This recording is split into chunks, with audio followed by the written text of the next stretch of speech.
এক সকালে ছোট্ট হাসু তার লাল রঙের সাইকেল নিয়ে ঘর থেকে বের হলো। খুশিতে কুয়াক কুয়াক করতে করতে সে বাজারের দিকে চলল, মায়ের জন্য পাকা কমলালেবু কিনবে বলে। হাসু চাপে চাটি সাইকেল চালিয়ে বাজারে পৌঁছালো। তারপর সে সাইকেল থেকে নেমে ছোট্ট ঠোঁটে করে পাকা কমলালেবু বেছে নিল।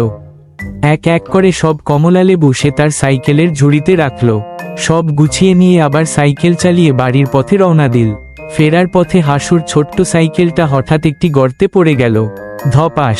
ঝুড়িটা উল্টে গেল, সব কমলালেবু গড়িয়ে পড়ল রাস্তায়। কিছু কমলা থেতলে গেল, কিছু ময়লায় গড়িয়ে পড়ল। হাসু থেমে গেল, ছোট্ট ঠোঁট কেঁপে উঠল, আর তার গোল চোখে জল এসে গেল। সে একটুও শব্দ না করে দাঁড়িয়ে রইল। তারপর ধীরে ধীরে বসে পড়ল রাস্তার ধারে।